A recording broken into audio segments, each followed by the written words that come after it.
दोस्तों आज का जो टॉपिक है हमारा वो है थर्मल फ्यूज के ऊपर। और ये थर्मल फ्यूज और नॉर्मल फ्यूज में क्या डिफरेंट होता है इसके बारे में जानेंगे। और ये थर्मल फ्यूज का जो है मोटर की वाइंडिंग में कहाँ पे यूज करते हैं और क्यों यूज करते हैं इसके बारे में जानेंगे। तो दोस्तों एक हमारे पास मोटर है, उसकी जो है वाइंडिंग में थर्मल फ्यूज लगा हुआ था।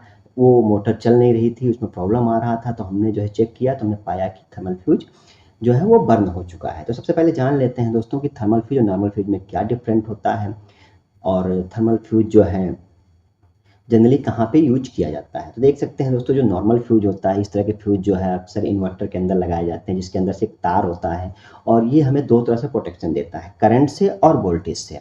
मान लीजिए अगर किसी फ्यूज जो है कि उसकी जो रेटिंग है कि ये 1 एम्पियर 250 वोल्ट पे बर्न हो जाएगा, मतलब करंट रेटिंग 1 एम्पियर है, 1 एम्पियर से ऊपर जैसे ही लोड जाएगा तो वो बर्न हो जाएगा। और उस पे वोल्टेज लिखा हुआ है 250, तो 250 वोल्ट से जैसे ऊपर जाएगा वो बर्न हो जाएगा। यानी कि दो तरह से हम जो नॉर्मल फ्यूज होते हैं, जैसे आप देख सकते हैं ग्लास फ्यूज हो गया, किटकैट फ्यूज हो गया, या दूसरा जो फ्यूज था वो, तो ये हमें दो तरह से प्रोटेक्शन देते हैं, एक तो करंट से और दूसरा वोल्टेज से। ठीक है, अब जान लेते हैं हम कि जो थर्मल फ्यूज होता है वो हमें कितने टाइप से प्रोटेक्शन देता है।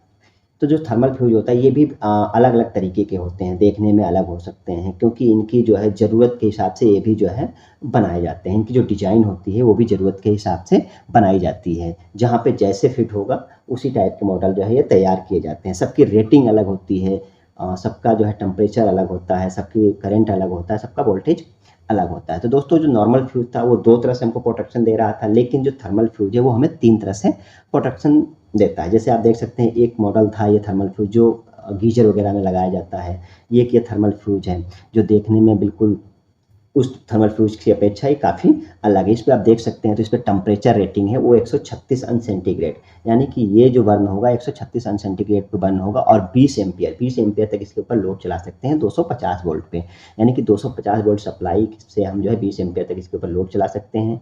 तो अब ये जो है ये तीन तरह से बर्न होगा, यानी कि जो हमें प्रोटेक्शन मिलेगा वो तीन तरह से मिलेगा। नंबर एक तो ये टेम्परेचर, दूसरा जैसे ही कहीं किसी ऐसे अप्लायंस पे हमने इसको लगा रखा है जहाँ का टेम्परेचर ज़्यादा इंक्रीज होने की संभावना है, तो वहाँ पे ये हमको जो है करंट से, वोल्टेज से और टेम्परेचर से, ये तीन तरह से हमको ये प्रोटेक्शन देता है। जहाँ पे थर्मल, थर्मल का मतलब ये हो गया आपका गर्म या हीट, जहाँ पे जो है जहाँ पे ऊष्मा, जहाँ पे गर्मी निकले, गर्म हो, तो वहाँ पे जो है इसका यूज किया जाता है। जैसे मोटर में इसका उपयोग इसलिए किया जाता है ताकि मोटर की जो वाइंडिंग होती है वो काफ़ी समय चलते चलते वो हीट होने लगती है।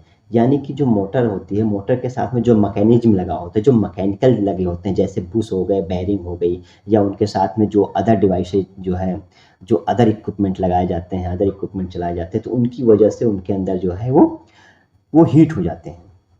तो एक टेम्परेचर तक जो है वो अपने आप को मतलब जो है बचा सकता है। तो जैसे मान लीजिए कि अब यहाँ पे देख सकते हैं तो एक मोटर जो है हमने ओपन किया हुआ है। इस मोटर के अंदर वो हमने जब मल्टीमीटर से चेक किया तो अपने को ओपन बताया। हमने इसको जो है सीरीज से चेक किया तो भी अपन को ओपन मिला, लेकिन इस मोटर के अंदर से किसी भी प्रकार की कोई ना तो स्मेल आ रही थी, मतलब जो जलने की बदबू होती है वो भी नहीं आ रही थी, और ना ही कहीं से इसकी बर्निंग पॉइंट पता चल पा रहा था कि ये वाइंडिंग जो है जली है तो कहाँ से जली है। कहीं से भी जो है जलने का कोई भी पॉइंट इसका जो है जला हुआ नहीं दिख रहा था।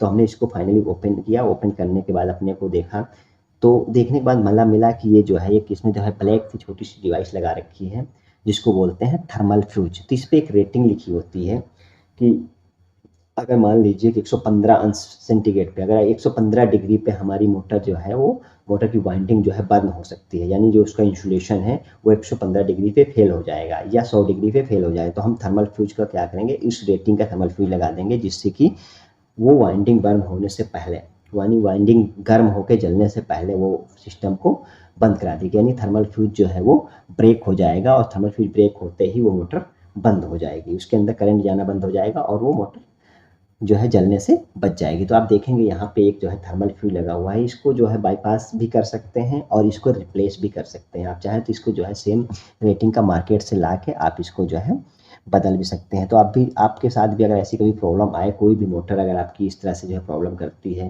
और आपको लगता है कि नहीं वाइंडिंग सही है, वाइंडिंग नहीं जली हुई है, तो आप उसको ओपन करके देख सकते हैं। तो इस तरह के थर्मल फ्यूज जो है आपको मिल सकता है। अक्सर जो है ये छोटी मोटरों में एग्जॉस्ट की छोटी मोटर हो सकती है, या फिर छोटे फैन में भी ये मिल सकते हैं आपको।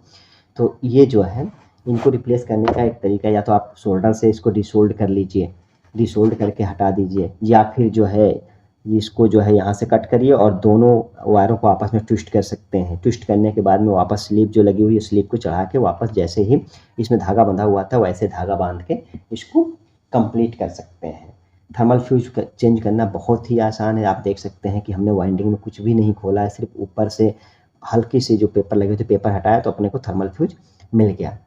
इस थर्मल फ्यूज को जो है हमने चेक किया तो अपने को ये ओपन मिला, क्योंकि वो वाइंडिंग के साथ भी नहीं बता रहा था, यानी कि ये थर्मल फ्यूज जो है वो ब्रेक हो चुका था।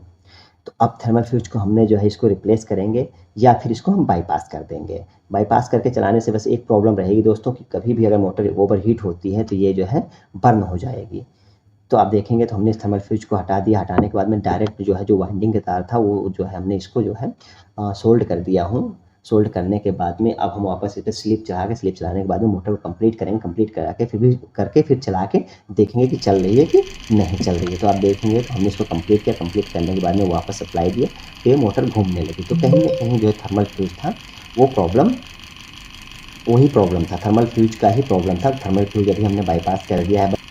दोस्तों जब भी आप इस तरह के काम करें तो सेफ्टी के साथ करें।